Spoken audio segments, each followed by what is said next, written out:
I'm Kat. I'm Haley. And this is Night Classy, the podcast where tipsy teachers teach fascinating lessons. What are we drinking, Haley? Water. Yeah. With a sprinkling of White Claw. Yeah, I'm eating Sweet Tart Mini Chewies. They're good.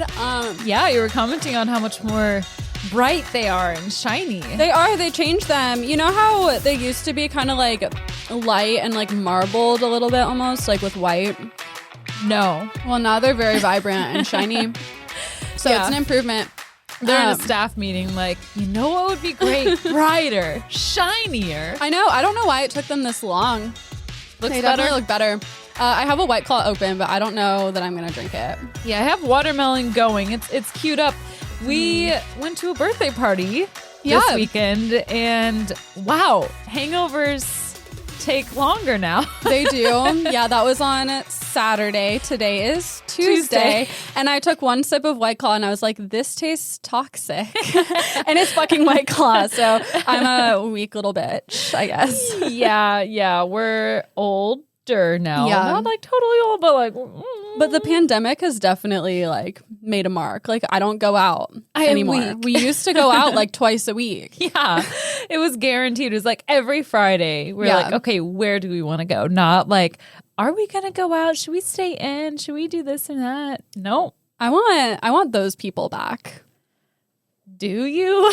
I mean, it'll take some working up to. We have to train. Yeah. I save a lot of money. That's true. We do save a lot of money. Can But you believe we it? could train. Yeah. We could make it happen. But yeah, that's a good point. Like looking back, I didn't bat an eye at spending like $100 going out every weekend because I was just like, this is what you do. But now I'm like, what the fuck was I thinking? Yeah. That's crazy. Now I spend $100 every week on like groceries. Yeah. And I mean, not even that much, but I'm like, oh yeah, I'm going to get cashews this week. I'm going to splurge and be happy about it. I know. I splurged on cat food today. Not even like a fancy cat food, but I was just like, I hate going to Petco after work and I'm going to make it so I don't have to go for a very long time. And there you go. Now you don't even have to think about feeding the cats at all. Maybe I could just like dump the bag in the middle of our living room and they can just like self-regulate. Yeah, I think it's worth a try at the very least. I mean, why not? What's the worst that's going to happen? The wet food out. Oh, just make a whole huge pile. Yeah. I can get Ghost a surgery where they adhere opposable thumbs. I almost said disposable thumbs. Opposable thumbs to his paws. Yeah. And then he'll be able to open the canned food. Yeah, so that way it stays fresh. Right. I don't want it to stink. No. That would be crazy. That would... So that's a good plan. Mm-hmm. As a backup, you're stocked for like 3 months stocked. in case you decide you want to keep being a pet owner. I actively. bought the big bag of cat food, like the kind that like the Humane Society has to buy. What are you gonna keep it in? The bin? The bin. I think most of it will fit in there, and then I'll use the stuff in the bag first. Okay. Yeah. We went to Hollywood Feed and got some weight control food, not for any reason other than it was buy one, get one free. So we were like, obviously, we're going to do the cheapest one. They're going to be so mad at you guys. But baby's still growing. You can't put her on diet food. She's fine. They're fine. It's that not does like not diet sound fine food. to me. She's fine, but Safety thinks he's starving. Yeah. He thinks he's starving I bet all he the time. he thought he was starving all the time before you put him on a diet food. He's not even overweight. I saw him today and I was like, maybe we need to do bigger scoops of this diet food because you look skinny. How long has he been eating it? Like a month. Oh. Like, am I accidentally starving my cat? You might be. I mean, it's only diet food because it's lower in calories, so you cut his calories. But our cats also get fed 3 times a day instead of 2. Okay. Yeah. I just feed mine twice because I'm lazy. Yeah. Well, we were trying to figure out how to get them to stop from scrambling all night and going crazy. And this crazy cat guy on YouTube was like, feed them before you go to bed. So then they'll be like full and digesting it and they'll be like more chill. And that's pretty much worked. Okay. Except for last night when I was on the freaking couch and there were cats. Yeah, Haley and Tommy got divorced. She's on the couch. Running all over me. We did. This is your notice, Tommy. We got divorced because he snores. Jeez. Well, that being said, we're very tired, but we're still excited to be here. We're here, and we're going to make up for we feel a lack of energy, but we promise not to let that rub into the show, but we'll make up for it on Saturday. Yes, with our live show for our 100th episode. I can't wait. You can find us on Instagram Live and YouTube live stream at 7 p.m. Central Time on this Saturday. So you're hearing this on Thursday, just a few more days until Saturday, February 2nd. No, I'm reading that wrong. February 5th. And you can see us. I guess I'll have to put on makeup that day. Yeah, I guess I will. I know. Even though we're on YouTube every single week without makeup. I know. We'll go to do our yoga at night, just YouTube yoga, and I'll see the night classy thumbnail and I'm like, God, don't click on it by accident. It's a little scary. You definitely don't want your face blown up on a TV like that. That's like we were making the promo, or Alec was making the promo picture for our live show, and he used a picture of us from Saturday where we're both very intoxicated and have dead eyes. It's very cute and it looks okay Instagram size, but when he had it blown up on his computer, it was highly concerning. That's kind of scary, honestly. I do not like it. I think that we're also just kind of hard on ourselves. Oh, yeah, for sure. But if it was somebody else, I wouldn't think twice. Yeah, if you see it and you're I have like, high wow, standards for myself. They look like they were having fun. We were. Yeah, we don't normally look like that. I also have makeup on in that picture, which is rare, highly rare for me. So. I know, it was weird getting ready. I know. I was like, how do I do eyeshadow? I don't need, but I feel if I got a different job where I have to be around adults, I think I'd put on makeup every day. But working around kids, I'm just like, who am I trying to impress? Point? Yeah. Also, with being a teacher, it's like we have to be at school so early. And what I would really love is if school started at 9:00, I could have the actual morning that I wanted. I know. Wake up, maybe work out or do whatever. Have a routine other than wake up, rush, wash my face, run out the door, basically. Oh, yeah. I don't even wash my face in the morning usually. What? I use a cotton ball with witch hazel on it, like toner. Yeah. And that works for me, just doing that in the morning and then washing my face in the evening. But I have to leave my house at fucking 6:30. How am I supposed to put on makeup? I can't. It's rough. I can't eat breakfast. I barely am able to pack a lunch. And mornings are the worst. So yeah, if you have a teacher in your life, appreciate them. I know. I don't know how we did it for 12 years going to actual school as students and waking up that early. And I would wake up so early to do my hair and makeup. Same. Just to be surrounded by kids. I know. I woke up at 4:45 every day and got ready as if I was walking out on a runway to impress freaking pimply little sweaty high school boys who didn't like me back. I vividly remember getting in trouble for having an attitude or something one night. My mom was like, you're going to bed right now. And it was 7 p.m. I was in 7th grade and I stayed up. It was dark. It was winter or something because it was dark in the room. I remember barely using the phone light to straighten my hair so it would be ready in the morning in the dark. That's so dangerous. Oh my God. Did you ever tease your hair? Not on a daily basis. I teased my hair every day. I'd wear a headband so extra. And then tease it into a poof in the back. You just needed to bump it. I did, but I didn't like the bump it. I don't know. And it looked horrible. Looking back on pictures, I'm like, that was the ugliest thing I've ever seen in my life. I don't know how my mom let me walk out the door that way, but it took forever to get it to look good. And now teenagers are so cute. I know. Now they're adorable.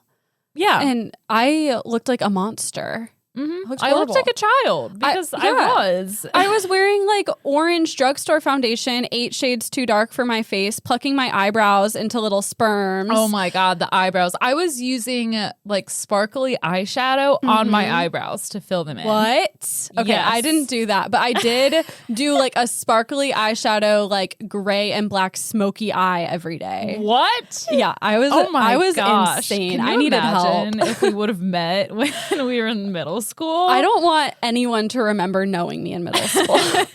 Yeah, things are better now. If you're Much listening better. right now and you're in middle school, it gets better. It really does. Not that much. It's just different. Maybe is the better way to put it. I don't know if it gets better. Yeah. It gets different. You get better. I think You get better, for sure. You get For better sure. at handling things because I was not so good at that. I had such bad social anxiety that I would just like read Twilight at lunch every day over and over again. Really? Yeah. Wow. 6th grade. I got better after 6th grade. Okay, But that that's was a good. rough year. Yeah, that is pretty rough. I wasn't quite that bad, but I definitely hung out with the same exact people and never ventured outside of that friend group because for our middle school, all the elementary schools came together and I was like, I can't talk to new people. I Yeah. can't make new friends. It's hard. So I was just like, had very few friends for a long time. Yeah. Pretty much from then until today. So. Right. Not much has changed. Haley and I were talking about how we're each other's only friend, and we're like, maybe we should join Bumble BFF. But then I don't think we should. What's the point? Also, to my friends listening, you are my friends, but like, you know how you have your friends who live far away? Yeah, we're only friends in Memphis. Yeah. We used to have more friends. I don't know what happened. The pandemic. Yeah, I just got depressed and stopped responding to text messages. It's fine. It's If fine. you've DM'd or sent me a text recently, I have not responded because I have not been feeling good mentally. So, sorry. FYI, You can hear it there here you first. go. This is why I don't have friends. Yeah, you'll get to it when you get to it. It's fine. Take care of yourself first. I will. I'm in no rush. But just know that she replied to my text messages, so I have to. be jealous. I have to reply to your text messages. Oh, geez. Well, do you have anything else? No, I don't think so. Are we ready? Yeah, I think we should crack right into it. Let's do it. So I have taken a few more sips of the White Claw, and we decided beforehand that since you went first the last couple times, I'm going to go first this time since we were stone cold sober coming into Baby. this. Okay. Let me take a deep breath. This one is kind of dark. Okay. Mine's not.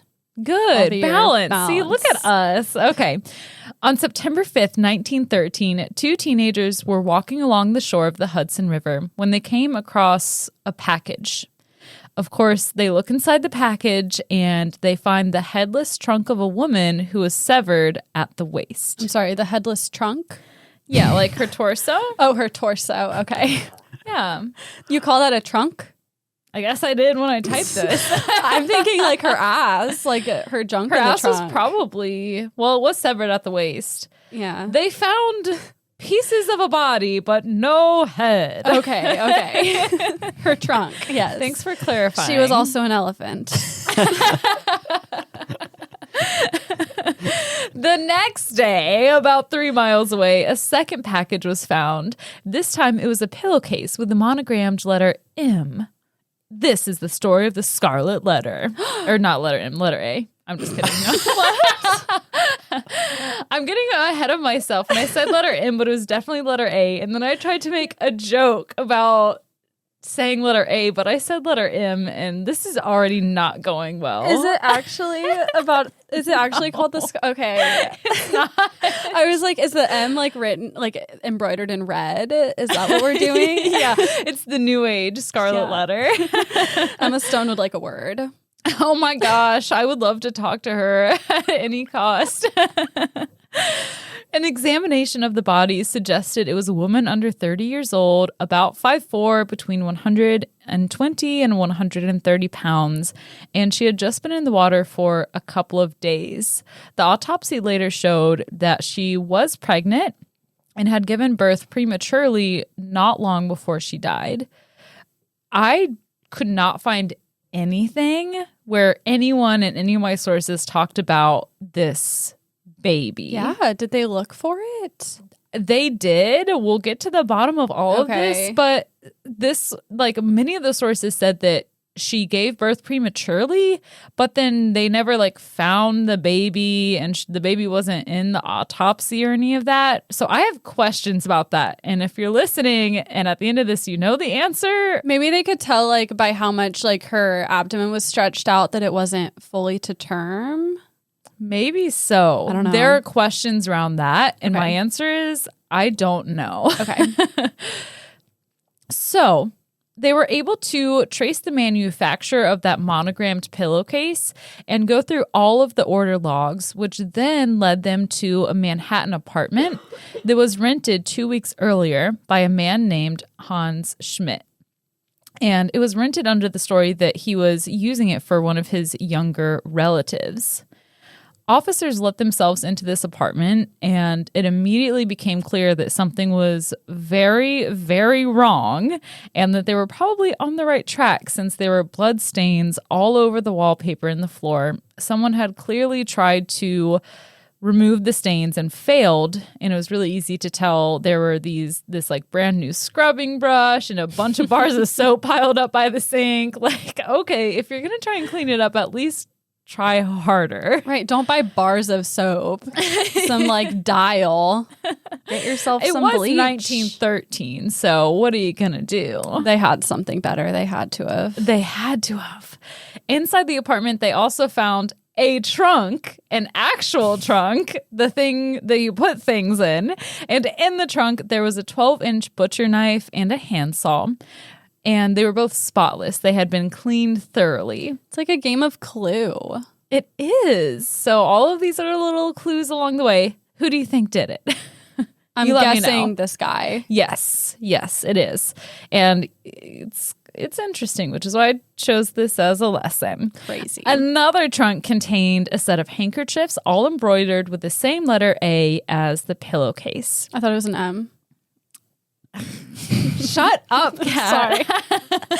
Just making sure I understand correctly. I don't even know why I said M. I really don't, because there's no like capital M in my notes or anything. I think that my brain is just fried, and I have ADHD and was like trying to see what was next to my notes, and we've both had crazy weeks, and it's only Tuesday, you guys. I know. I am hoping again for another snow day. Just like last time, I said that I would go to church and start believing in God if we got a snow day. I mean it this time. Yeah, this time we're serious.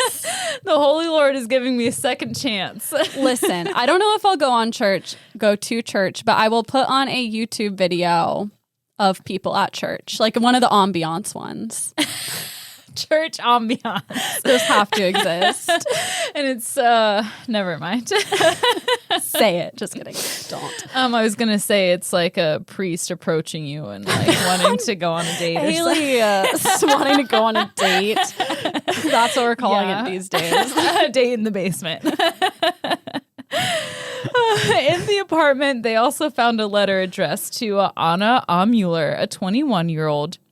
And her address was cited at the St. Boniface's Church in New York. She served there as a housekeeper after immigrating to the United States from Austria until she was discharged for misconduct. In their interviews, the name Father Hans Schmidt came up again, the same guy who had rented the apartment.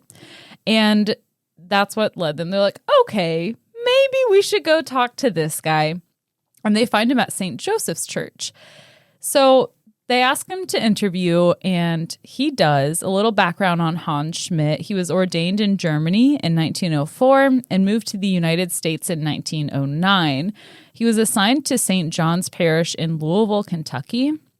And as the story goes, he was reassigned to St. Boniface's Church in New York City due to, quote, arguments with the minister. So who knows what it could be? The 32-year-old at the time nearly passed out when the officers approached him and asked him to interview. It's like when a kid gets trouble at school. Like they never think they're going to get caught. I don't even understand for something how. so blatant. So blatant. The audacity to be shocked when you get caught after leaving a clear trail. The murder weapon behind and your bars of soap. Yeah. Get your bars, sir. Like, I'm not going to say what it is. But we had an incident at my place of work today with a child, and they did something so outlandish. So bold. And then acted angry and shocked when they were caught. It's like, what? Yeah, at the root of it, I mean, people need therapy, I think is really what it is. People need counseling. People need the proper amount of love. And, we can't all always get it in the ways that we need it. And use promo code CLASSY at betterhelp.com/classy. It helps me. It'll help you. So Father Schmidt nearly passes out, but he agrees to interview. And at first, he's like, no, I don't know, Anna. Who is this? Can you show me a picture? But then literally minutes into this interview, the arresting officer, Joseph A. Farut, said, come on now, tell us the whole truth of this thing. And he buckled under the pressure, Father Schmidt did, and admitted to killing Anna Amuller. Admits everything. He went on to explain that he met her at St. Boniface's church, and this priest had the hots for Anna. They started this secret little romance. It continued even after he was transferred to another church, probably because they found out about this romance with the housekeeper. And they were so in love, they decided to get married. But of course, a priest can't be married. A priest can't have sex. Like the whole point. Yeah, it's almost as if he has no issues breaking the rules. So he decided to perform the ceremony himself. I love a little forbidden romance. Not long after the wedding, Anna became pregnant. And it's like, okay, it's one thing for this guy to hide your relationship and be a priest and have sex with you and all of that. But like now Father Schmidt was like really going to be a father. And obviously this was going to be a problem for his reputation, his career, his life. So he decides to skip town. It's kind of like, why not just not be a priest anymore? That's an option. That's what I'm wondering. You can just stop being a priest. That's an option, right? I think so. No one's going to arrest you. It doesn't seem like he cares that much. It's just like it. There are so many steps that were taken when all you had to do was say, I'm just not going to be a priest. That's not what he decided to do. He doubled down. He doesn't actually decide to skip town. He thought about it, but then he decides to just murder Anna instead. It's like, I'm sure like if God is looking at you and you have two options, you can decide not to be a priest anymore. God's or you still can gonna love you, right? Murder your pregnant girlfriend and baby. Like, right. Which one do you think God wouldn't like more? Yeah, they're both bad, yeah. But which is the path of least resistance? Right. And also, you're a Catholic. You can just confess. I'm confessing I'm not a priest anymore. Please forgive me. What's crazy to me is that as a Catholic and being able to confess your sins and repent, doesn't God still see it all no matter what? I think you have to. I was thinking about this the other day after I said this a couple episodes ago. I think you have to mean it in your heart. Like you have to like actually be sorry for it to go away. So that's why Rasputin was like doing all the sins so that he could be like, oh shit. Yeah. I really need to get into heaven. I think I get it now. And I think I'm on board. No, you're not. Because maybe he was like, I wouldn't actually be sorry to not be a priest, but I'd actually be sorry if I committed murder. Well, you're on to something because after he sneaks into her apartment that he rented for her while she's sleeping, he slits her throat, dismembers her body, and chucks the pieces into the Hudson River. Jesus. Father, I don't even know if we can call him that anymore, Hans Schmidt, or Hans Shitty explained that he had to kill her because, quote, I loved her. Sacrifices should be consummate in blood. What a fucking creep. The media obviously became obsessed with this sensation of the priest who led this double life and committed this murder. But I'm also like, can we keep the same energy for all the pervert priests? Right. Like, why are we just transferring them to another church to do the same things and not covering it like crazy? It's a tale as old as time. So fucking annoying. There was no question in the trial that Hans Schmidt had killed Anna Ammuller, but the jury would just have to decide if he was in his right mind or not. Schmidt admitted to the officers that he bought the handsaw, he creeped in there, murdered her, but his defense team argued that he was consumed by bloodlust and was therefore not responsible for his actions. Oh yeah, that's a medical diagnosis. Consumed with Bloodlust? I mean, that's like when you have a really, really crampy day on your period. That's the only way to define it for me. I agree. Schmidt also noted that the cuts were so clean on her body because he was studying to become a doctor before being ordained. So he's like a little braggy about it. He's like, oh yes, I was in medical school. That's why it's so perfect. The assistant district attorney did a deep dive into Schmidt's past and found that not only was he studying to be a doctor, but after he was no longer in medical school, he posed as a doctor. Oh, what a surprise. I know. He performed illegal abortions and sold drugs illegally. He also counterfeited money and had been transferred from, as we said before, several churches during this time in America. And I'm pretty sure he was transferred from Germany to America. Like, again, just don't be a priest. Why? I don't know need if like a it's some, free like, place to live. right. And I couldn't find anything in his early life about like what made him go down this path. I mean, I guess it's it's like the perfect disguise. Like no one's gonna suspect you. Yeah. And that way, I suppose it makes And sense. he definitely seems like he planned it. I would not say he was, insane. No, at he all. sounds like he's just a horrible person. Yeah. Like, and that's an that understatement, position, obviously. Yeah. Yeah. That position of power really, really protected him. Yeah, that's probably what he liked. The jury deliberated on this case for 34 hours. What? Why? Because they couldn't decide if he was crazy or not. It came back deadlocked 10-2 for conviction. And the judge had to call a mistrial. The two jury members who were holding out that wouldn't agree to acquit on the grounds of insanity feared that he would get out and would be able to do it again. And it's like, well, yeah. Why were there 10 other people who were like, let's just convict him and be done with it? And and how is consumed with bloodlust an insanity plea? I don't know. Like, that's not a diagnosis. They're like, oh, the Titanic sunk just last year. The world is not as we know it, the unsinkable ship. So, I don't know. I just thought something about 1913 this year and the year before. So they had to try Hans Schmidt again. The second time around, the jury took just 2 hours to convict him of second-degree murder. And that is how, on February 18th, 1916, Hans Schmidt became the first and only Catholic priest to be executed in the United States. Wow. A few other things about his background that I didn't sprinkle into the notes, but I thought were interesting.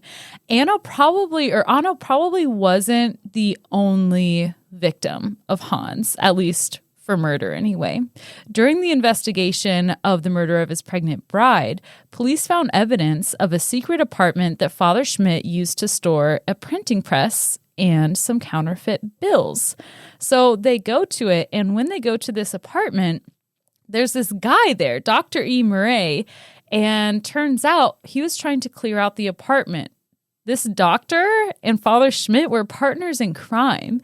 They used the secret apartment and were plotting this whole scheme to murder people and collect life insurance. But it never happened because they were arrested and electrocuted. Wait, I'm sorry, I missed that. The doctor was too? Yeah, the doctor was there when the police showed up as they were kind of like wrapping up the investigation of Father Schmidt. And they were planning on doing that the whole time? Yes. I get. So he just had a lot of operations going on. Yeah, he's just a wacko. The German police also suspected Father Schmidt of murdering a girl in his hometown in Germany, but never got the chance to talk to him before he A, left Germany, and B, met his fate in the electric chair. And one more thing, the police back in Louisville also suspected Father Schmidt had killed and dismembered a 9-year-old whose body was found buried in the basement of St. John's Church, where he started his career in America. That's so horrible. And he kind of just let this other guy take the fall for that murder. The janitor went to jail for it. That's sad. This guy is the worst. Yeah. First and only Catholic priest to be executed in America. Dang. So, yeah, I'm sure he's killed lots of people. I mean, you don't just go from 0 to 100 like that. And I was really impressed with the detective work at the time. I don't know. I just really didn't think when I started reading about this case that they would single it out to like one murderer. Yeah. I don't know what I thought, but it was just so early in the 1900s. Yeah, and it is weird. Like, I always think about that because without a database, how do they connect crimes like that to something that happened, in Germany and all over the place? It's very impressive. They clearly didn't too well because I think it seems like afterwards the German police were like, oh, yeah, it's weird that he definitely murdered that girl because we were thinking that maybe that happened here also. Right. Well, that was my fun little learning journey. A quick one, but a deep one. My sources are murderpedia.org, swordandscale.com, genealogyquest.com, and ranker.com. Well, thank you for that lesson. Let's hear a word from our sponsor. All right. This episode is sponsored by BetterHelp. Without a healthy mind, being truly happy and at peace is hard. The good news is therapy works. But what is therapy exactly? It's whatever you want it to be. Maybe you're not feeling motivated right now and would like some tools to help, or maybe you're feeling insecure in a relationship or at work, not dealing well with stress. Whatever you need, it's time to stop being ashamed of normal human struggles and start feeling better, because you deserve to be happy.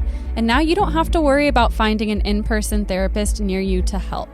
BetterHelp is customized online therapy that offers video, phone, and even live chat sessions with your therapist. So you don't have to see anyone on camera if you don't want to. It's much more affordable than in-person therapy, and you can start communicating with your therapist in under 48 hours. Join the millions of people who are seeing what online therapy is really about. It's always a good time to invest in yourself because you are your greatest asset. And special offer to Night Classy listeners, you can get 10% off your first month of professional therapy at betterhelp.com/classy. That is betterhelp.com/classy. Thanks again to BetterHelp for sponsoring this episode.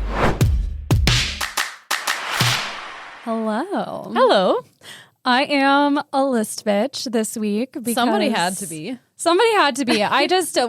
We were pressed for time this week, but I think we both pulled it out and pulled it up. We always do. Episode. Pulled it out. I don't know. I'm sorry. Anyway, this is unique historical beauty trends. Nice. Yes. Love this topic. It's very fun. And I do want to start out with a disclaimer that uniqueness is subjective and so is beauty. And I chose these things just because they popped out and they were interesting to me. Also, uniqueness does not equal bad. It does not equal unattractive. Just, different from the modern Western beauty standards and practices that we're used to. Now, I don't mean to sound like I'm speaking negatively about any of this, except for maybe the dangerous stuff. And we'll get into that. So excited. All right, let's go. So in ancient Greece, unibrows were thought to symbolize beauty and intelligence in women.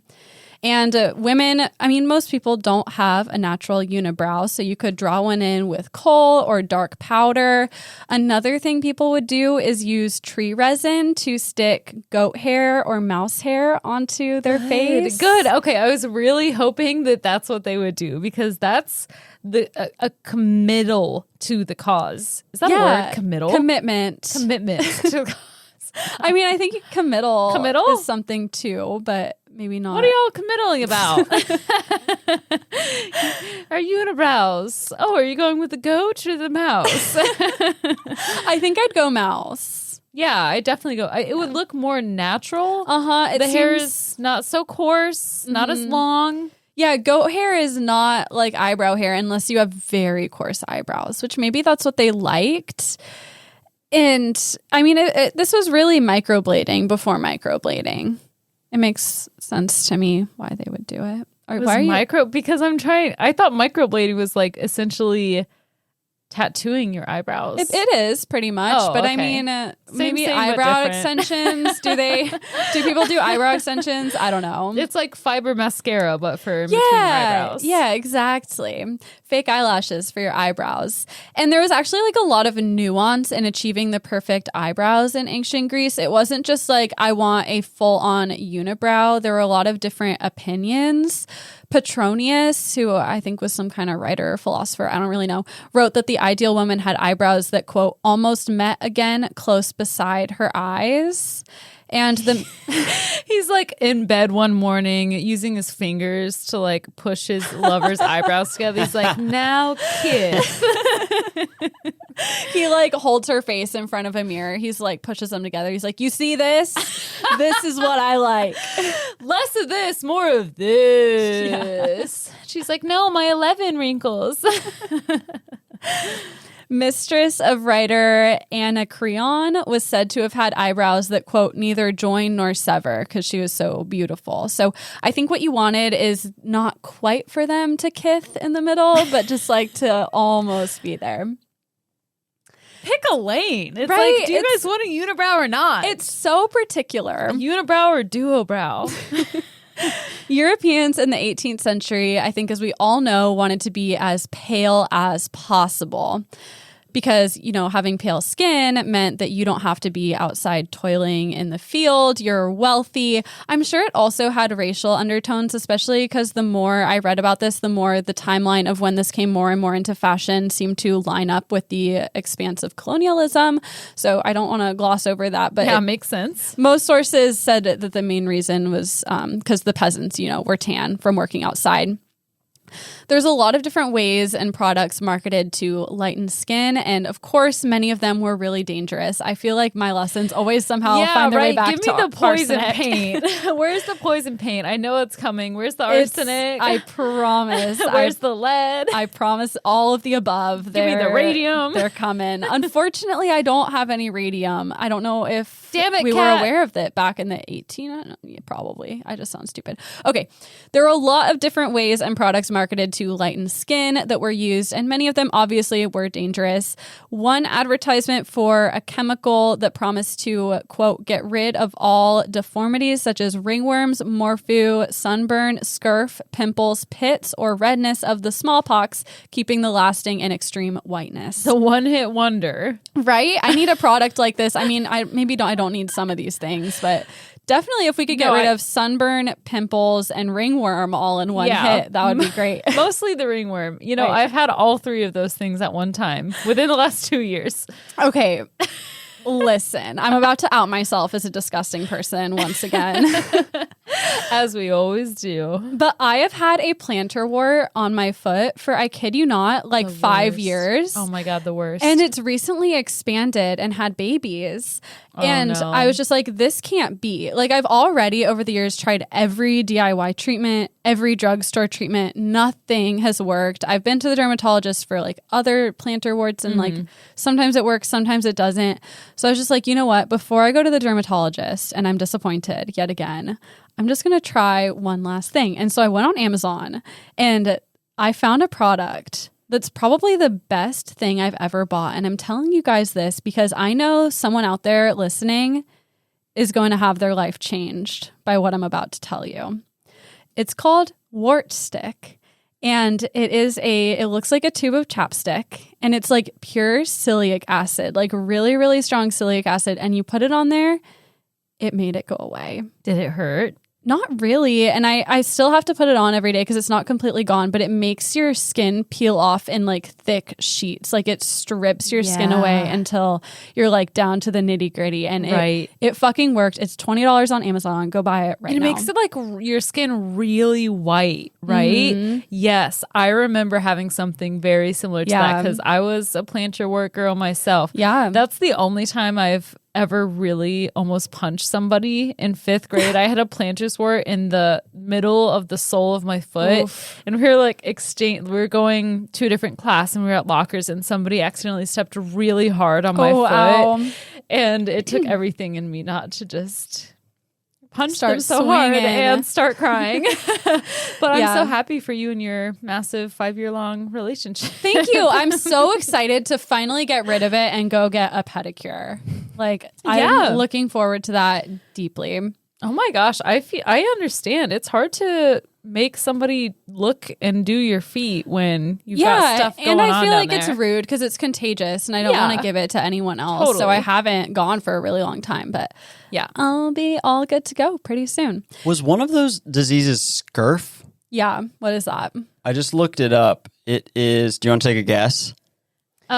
Scurvy, but different. Any other guesses? Is it like eczema, like a rash? Close. It is a rash on the neck. Scurf. Thin, dry scales detached from the epidermis, especially in abnormal skin condition. Okay, so dandruff, right?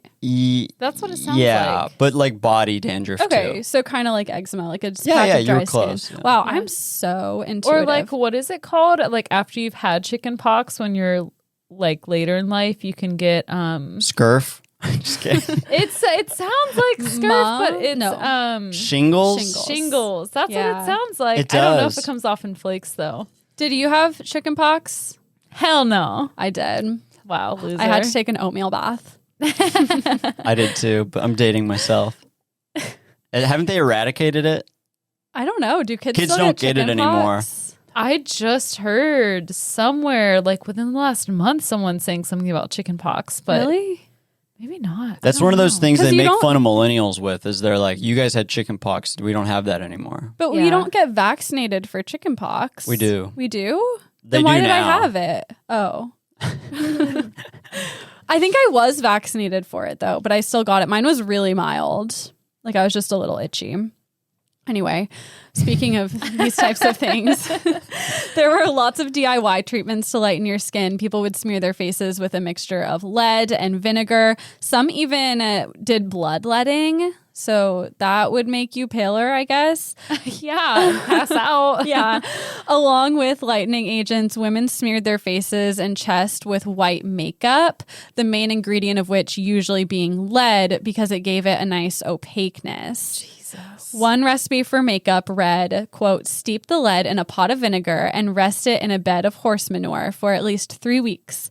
Then when the lead finally softens to the point where it can be poured into a flaky white powder, a chemical reaction between the vinegar and the lead causes lead to turn white, grind to a fine powder.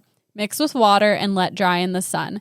After the powder is dry, mix with the appropriate amount of perfume and tinting dye. So it was just straight up powdered lead. This is what I'm talking about when I say that I'm literally amazed that people were able to live and do anything before like 1950. I mean, it was mostly only just wealthy people who were doing this. So they were the ones poisoning themselves. And some people actually did die of lead poisoning from these cosmetics.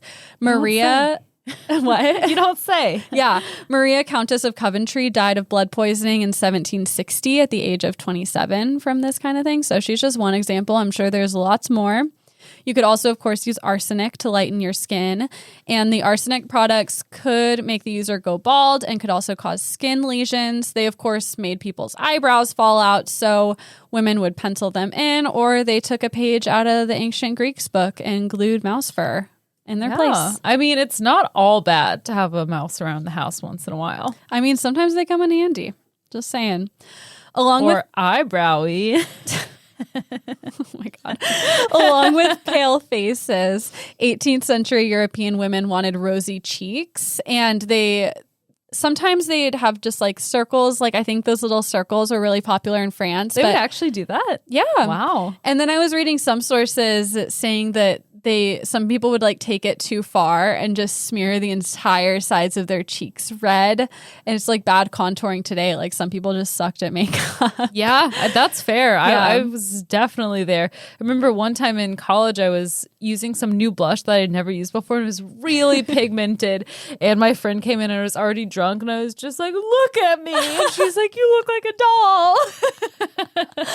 Blush is always such a gamble.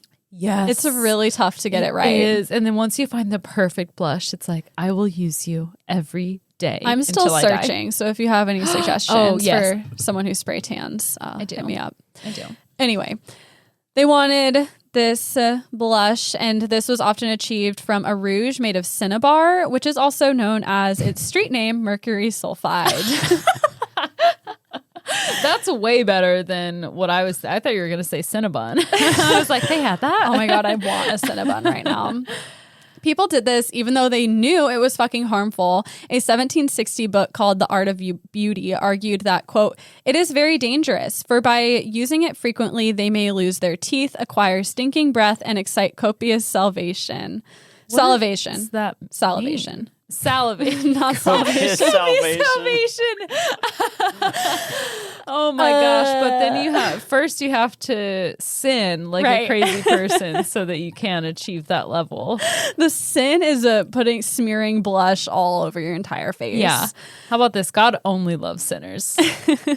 Because we're all sinners. So this publication was like, don't use it. It's dangerous. It'll give you bad breath. But then they went on to recommend lead-based makeup as an alternative. So not completely self-aware. If it doesn't give you bad breath, then right. it's better. Only skin lesions and death. And honestly, I'd take that over bad breath. Yeah, I would literally rather die. No, not really, but it's funny to joke about. Around the same time, everyone wanted to be super pale. Low necklines came into fashion. And with pale skin comes noticeable boob veins. So then it became a fun thing where everyone wanted their boob veins to be visible because it was thought to make you look, fragile and ethereal to have such papery, thin skin. Interesting. So in the 1700s, women in France would color over their veins with paint or blue pencil to accentuate them, or just straight up paint them on. Like, I want to look sick. Yeah. You know what I noticed the other day is that I think, and I have no business even speculating about this, but I think Dolly Parton wears a breastplate when she's out in public.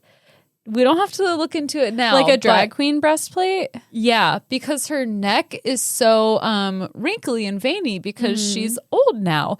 But her chest, and she's always wearing like a choker or a collar, but her chest is like silky smooth. And we all know her boobs are like massive and they're so perky. And I there is a little Reddit thread I searched. It was like a Dolly Parton breastplate, and there are other people who think so too. So if you have a chance, look that up. I can definitely see it. And she's never been secretive about body modification. So I'm sure she'd, she doesn't shy away from it. Anyway, and then this is a picture just if you wanted a visual of what this looked like. And if you're watching YouTube, you can see it. And if you're not watching on YouTube, you can go check it out. Almost exposing the nips, I'd say. Yeah. That's what it looks like. You can turn to the next slide, Alec. In China, long nails signified that you were part of the aristocracy, and Chinese aristocrats would grow their nails up to 25 centimeters. And special nail guards were invented to protect them. So you'd put these nail guards over your long nails, and sometimes they'd be made out of gold. It looks like the one in this picture almost looks like jade. Yeah. And they're actually super fucking cool, and I kind of want some. Yeah, I do too. When I was looking at pictures of these, it seems like they also make them for modern times. Maybe for a lot of people were dressed up in what looked like traditional garb. So maybe they're used in ceremonies or recreations, but they're really cool. It's kind of like modern day acrylics, like something hard and protective over your long nail. And this was a status symbol because having long nails meant that you couldn't do anything on your own. You couldn't bathe, you couldn't eat, you couldn't get dressed when your nails were like as long as your hand. So it showed people that you had servants who did everything for you. Yeah, because they won't be able to tell by the way you look literally any other way. Right. It's so funny how we come up with these ways of showing status. And like long nails are in style right now kind of for the exact same reasons. It's expensive to get them done and it shows you have money and you don't have to work with your hands. Yeah. So we haven't really changed at all. Here I am with like, I have what, like three fake nails on. The rest of them have fallen off and my fake nails aren't even done. So I had to cut mine off. I was trying so hard to rip them off. And then all that did was make it so that the powder dip like chipped off the bottom and I just had to cut them. we're just posers. I know really what we are. Yeah. My nails look horrible. Don't look at them. You can go to the next slide, Alec. In the Middle Ages during the Renaissance, it was in style to have no facial hair and have a huge curved forehead. They literally wanted to look like an egg. Women would pluck all the hair off their faces, including their eyebrows and eyelashes, and they would pluck their hairline back to make their foreheads look bigger. Oh no. Can you imagine how painful? Absolutely not. I would Horrific. be like, I don't want to be pretty. I know. Me either. And also in the Renaissance, short teeth were fashionable, like little tiny chiclet teeth. Would they shave them down? Yes, they would file down their teeth.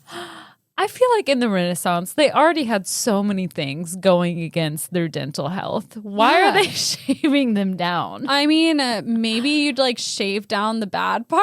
I don't know. But yeah, and it's just like that kind of shit is permanent. Like they didn't have veneers back then, and it probably made them so sensitive. And also, I don't like now I feel like the beauty standard is the opposite. Like you want big teeth. Yeah. Little tiny teeth. Yeah. That's scary. Very interesting. I don't like that. We never see, I feel like in Renaissance paintings, people smiling with their mouth open, you know? Yeah, and I didn't include it in the slides, but I did find pictures of paintings of people smiling. Well, it's not scary, but they just have little tiny teeth. Oh, okay. That was the thing. And I think that you like wanted your smile so that your lips would like almost cover your whole it's very, very different than today. Yeah, they were going for the gummy look. They were. Alec, you can go to the next slide. In Meiji era Japan and earlier, women dyed their teeth black. Okay, I like this. Right? This is fucking I'm cool. into this. Me too. I was looking at these pictures like this looks metal as fuck and I'm obsessed with it. They're hard. They are hardcore. This is actually a really widespread practice. Teeth blackening was also practiced throughout Southeast Asia, Oceanic cultures, India, and also some American groups like the Shuar people of northern Peru and Ecuador. So it's not just Japan, but I'm going to speak mostly about Japan because that's where most of the information comes from. It was done primarily in puberty to preserve teeth, much like modern day sealants. And it really did work. It made teeth less likely to rot and decay and less likely to fall out. So it started out as protection. It was also seen as a sign of maturity, beauty, and civilization, and thought by some people to separate humans and animals. So like people have black teeth because we are protecting our teeth. We have the tools. Yeah, I love the contrast of it. And I would much rather my teeth be black than try and be like, oh, my teeth aren't white enough. Like black is my favorite color. I am seriously considering. Yeah, nothing's stopping you. Yeah, that's true. It was done by drinking a, quote, iron-based black dye tempered with cinnamon and other aromatic spices. In other words, it was iron that was dissolved in vinegar and then mixed with gallnut or tea powder. So is that bad for you? No, I don't think so. Okay. We take iron supplements. Like, I think it's totally fine. So if you wanted to, you could. It probably just tastes disgusting. Yeah, the only thing actually stopping me is societal norms. The dye had to be applied once a day or once every 2 days. And this was considered beautiful, especially in Japan, because black and like black lacquered objects were really expensive and really prized. So it was like, you know, having like an expensive piece of porcelain or something in your mouth. Yeah, it's beautiful. Evidence of blackened teeth on skeletons can be traced all the way back to somewhere between 250 and 339 CE in Japan. In the Muromachi period, which is the 13 to 1500s, ohaguru, which is what it's called in Japan, this practice of blackening your teeth, was typical among adults. But then things started to change. Like it kind of... The social norms around it changed a lot over the next few centuries. In the Sengoku period, which lasted from then until the 1600s, it was typically done to young girls ceremoniously at the start of puberty in order to prepare them for marriage and adulthood. Did you see it all? If you said the dyeing would happen every couple of days, would the dye start to fade away? Okay. It would just kind of fade. It wasn't permanent because I think what you would do is drink this drink made of dissolved iron and just kind of swish it around your mouth and it would stain them. But I mean, it fades after a little while. By the Edo period, which lasted until the mid-1800s, only aristocratic men, married women, unmarried women who were older than 18, sex workers, and geisha blackened their teeth. It was sometimes done by common people, but typically only for special celebrations, weddings, and funerals. And I think that was mostly just because it was kind of a labor-intensive thing to do. You'd have to make or buy this dye every couple of days and put it on every couple of days. It was a lot and only done. Where do you even get iron? I mean, you could probably, from rocks if everyone from rocks and stuff, Haley. I don't know where to get iron. I'm sorry. I mean, they mine it. And in these days back then, you could probably buy a chunk of it exactly for this purpose or just buy the dye. Well, sorry, I don't know everything, Kat. But it was pretty labor intensive and most people just weren't willing to do it every day. Yeah, I wouldn't be. The practice, and I mean, we brush our teeth every day. And it is in rocks and dirt. Thank you. But that's not how you get iron. You don't just go pick up a handful of dirt. You mine it out of the rocks in the ground. Literally that is going to some rocks. Sure. There's this really cool video of this guy who survives in the wilderness on YouTube, and each time he picks a different thing to show you. And one of them, he is just pulling up a bunch of dirt and he's putting it in a pan and melting it and sifting it and stuff, and slowly but surely doing it sometimes these little beads of iron start to emerge, and he slowly but surely starts building knives and stuff out of it. Oh wow. But it's all just out of the wild. dirt. And it's wow, that's how we figured out how to do that. Wow, that is neat. I didn't know that. Yeah, I'll try to I'll link to it in the show notes. Yeah, Sweet. That'd be cool. Let's try to remember. This practice ended in Japan in the 1870s, so it was actually banned when the empress showed off her white teeth as a statement moving toward quote-unquote modernization, aka westernization, and the impact of colonialism. But it is still sometimes practiced today by some isolated groups and for special cultural events. Speaking of teeth, Georgian women in England would use both powders made of cuttlefish and bicarbonate of soda, which is sulfuric acid, to whiten their teeth. And ancient Egyptians would make a paste out of mashed dead mice and other ingredients to help with toothaches. Ay, ay, ay. That's too far. Yes. I'll say it. That's too far. It is. This becomes a trend. I'll talk more about what the ancient Egyptians did, but just mashing up random dead animals into a paste and using it for things. It's let's just be as gross as possible. Yeah, okay, we get it. You're bored. Yeah, exactly.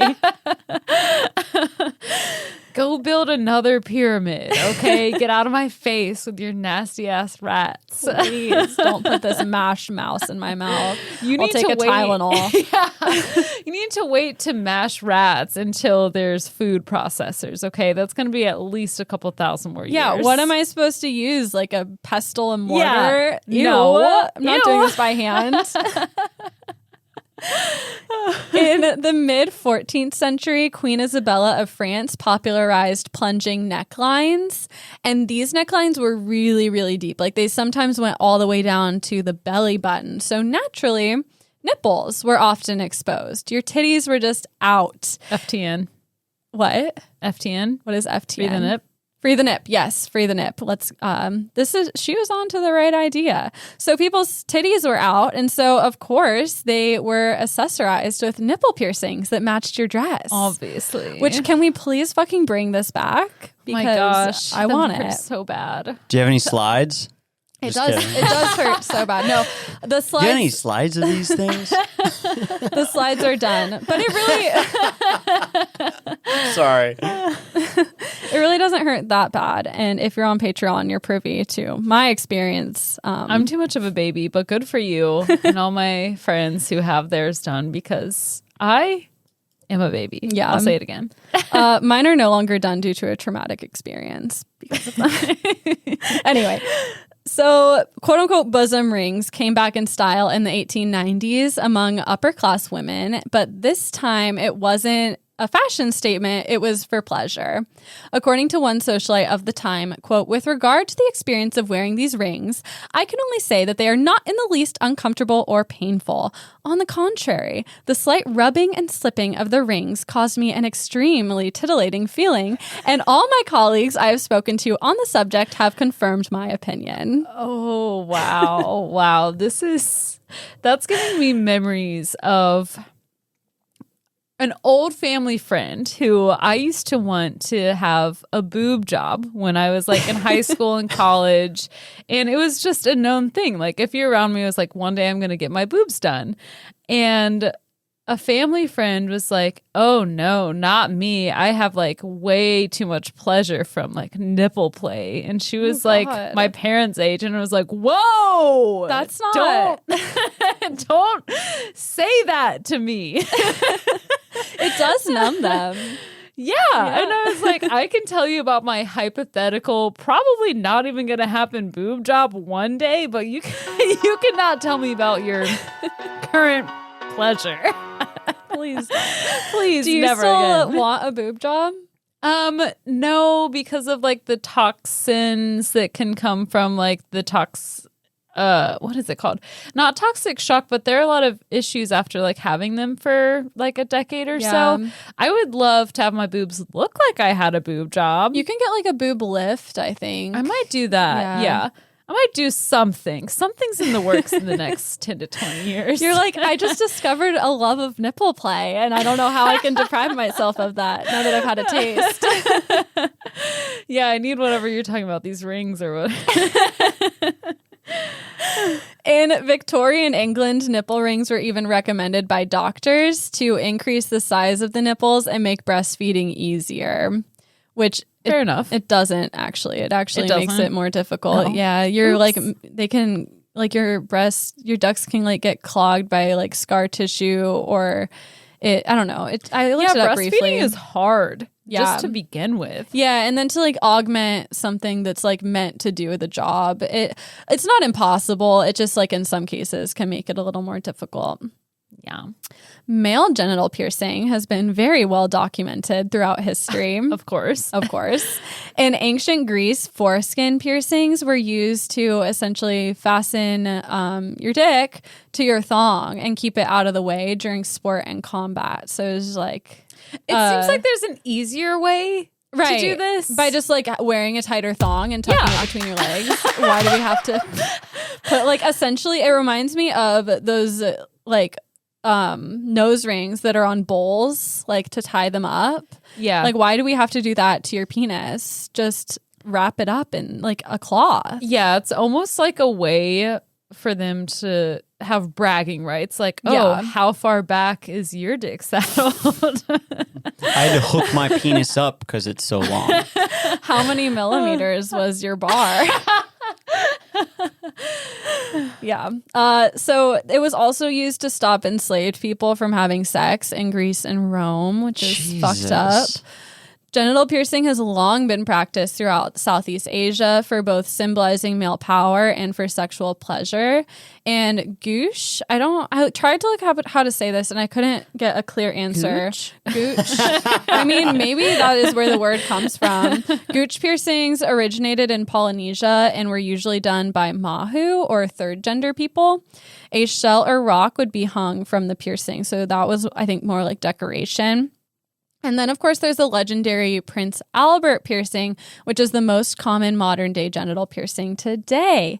And in all the listicles I was looking at, it was like, it was invented by Prince Albert in the Victorian era. And that's an urban legend. It's not true. It was popularized by Jim Ward in the early 1970s in West Hollywood. But then... Oh, that's quite a difference. Yes, a massive difference. I mean, that's not to say that people didn't pierce their dicks like this earlier, but I think the modern one that we think of was a product of the 1970s. But the urban legend is more fun. It goes that the origin of this piercing came from Prince Albert, who was Queen Victoria's husband, and his dick was so big that it would cause an unsightly bump in his tights. Oh, man, I wonder who came up with this urban legend. It's a mystery to me. Yep, it's Albert. Yep. So his dick was so big that he had to pierce the tip of his penis so that he could tie it out of the way and not have such a big bulge. It's almost as if his dick was so small. He had to come lie. up with this. And finally, I want to talk about baldness. So, I thought you were saying ball. No, something. not baldness. There's just so much penis talk has me. We're done talking about, actually, we're not done talking about penises because a lot of the cures for baldness involve some kind of animal penis byproduct. Okay. So men, everyone, but I mean, the majority men have struggled with baldness. It's a tale as old as time and have always been trying to cure it.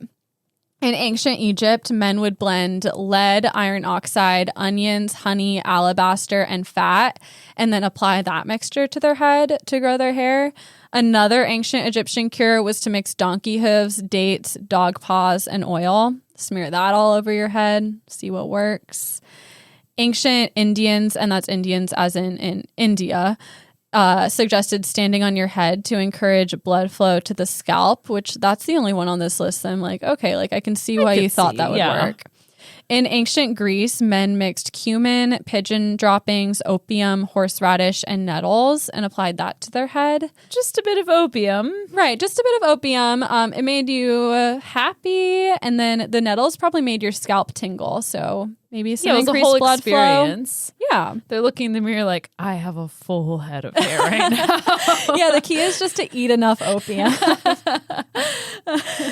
Aristotle recommended goat urine as a treatment, and ancient Romans burnt donkey genitals to ash and then mixed it with donkey urine and rubbed it on their heads. Okay. So that's fun. Good. Chinese men blended rosemary, saffron oil, herbs, and crushed animal testicles. And finally, in 1000 AD, the Celtic cure was to bury a jar of dead mice by the fire for a year and then dig it up and rub like the gelatinous rotten mouse goo oh my on God. your head. I'm going to throw up. Oh my, I can feel it in the back of my throat. But you were supposed to wear gloves when you did this so that hair didn't grow on your fingertips. That is so dumb. I know. What they really need to do, they've already solved this with the unibrows, is just take the goat hair instead of using it for your unibrow, Right? and put it on your head. It makes so much more sense. The ancient Greek women already figured this out, and you guys are just rubbing dead animals on your head. Yeah. Stupid. Listen to the women. That's the end of my very stupid lesson. I hope you enjoyed it. That was really fun. Thank you. I'm glad. It may have been silly. I thoroughly enjoyed it though, and I'm looking forward to trying some new beauty I know. steps in my routine. It's very fun. And really, like, this list doesn't end. There could always be a part 2 in the future because people will stop at nothing to look pretty. Yeah, and we will stop at nothing to be list bitches every once in a while. I know. So. Sometimes you got to be a list bitch when it's Sunday night and you're recording. Yeah, you're less still than a day. hungover. Yeah. My sources are bustle.com's article History's 7 Most Bizarre Beauty Trends by Sebastian Zolch, thetempest.co. Here are 20 bizarre beauty trends from History by Sabina Wahid, medium.com article called 14 Most Bizarre Beauty Trends Throughout History by Danelka, Bustle. I just spelled bustle wrong. I spelled it bustle. Bustle.com article called The Ideal Eyebrows in Ancient History by J.R. Thorpe. Cecilia Jane's blog called danceshistorical.iceny.com. Teeth blackening Wikipedia page, rhrli.com, which is like a baldness surgeon's website. He had like an article about ancient cures for baldness. Love a niche source. Me too. Allthat'sinteresting.com. The article is called Piercing, A Cultural History of Holes by John Karosky. Nice title, John. Yeah. I like it. But yeah, that was my learning journey. Thank you for listening. Sweet. Thanks for taking us on that learning journey. Don't forget to tune in our live first ever, never before lesson on Saturday, February 5th. Yes. Good confirmed job. At 7 p.m. Central. Figure it out for your time zone. And we'll see you there. Yeah. Instagram and YouTube. See ya. Thank you for listening. If you liked this, please remember to rate, review, and subscribe on Apple Podcasts and Spotify. Tell a friend. Follow us on social media and head over to Patreon. Oh, we need to release a January Patreon episode. Alec has volunteered to do that, so stay tuned for that. We're sorry it's late, but it's coming, we promise. Thank you for listening. We love you. 3, 2, 1. Class dismissed.